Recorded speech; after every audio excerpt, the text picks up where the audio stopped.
بسم الله الرحمن الرحيم. السلام عليكم ورحمة الله وبركاته. معاكم باسم الزمر، برنامج كرة مع باسم.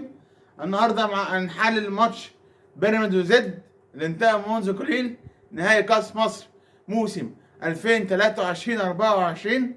فاز بيراميدز 1-0 بهدف من الليلي في الدقيقة 88، قصدي 86 عفوا. النهارده مبروك لبيراميدز التالتة تابتة، وصل اتنين نهائي كاس مصر، واحد 2018 امام الزمالك والتاني 2021 قدام الاهلي. قدر الزمالك يفوز 2018 وقدر الاهلي يفوز 21. الحمد لله والشكر لله. النهارده البيراميدز خد التالتة تابتة. مبروك لبيراميدز ومبروك لمجلس ادارته، ومبروك للاعيبته وعماله وكل يشتغل في منظومه بيراميدز. يلا بقى نخش في الموضوع، نخش في التحليل المباراه.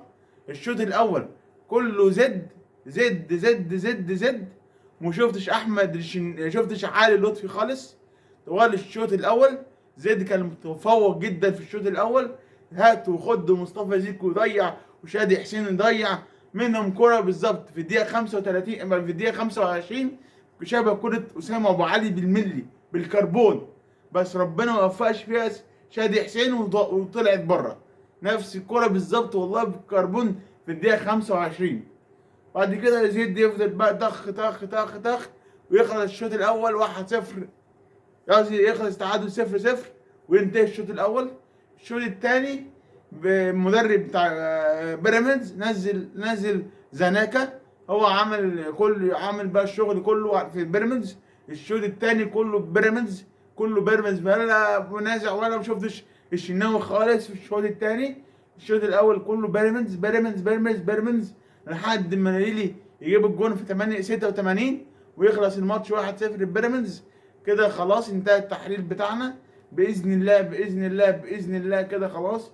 يوم الاثنين بقى انتظروا حلقه بقى تحليل الدوري الانجليزي ان شاء الله، والتشكيل المتوقع لمنتخبنا الوطني باذن الله، وكل جديد مع باسم الزمر لحد يوم في نص الشهر ان شاء الله بقى نحلل ماتشات الاهلي والزمالك في افريقيا.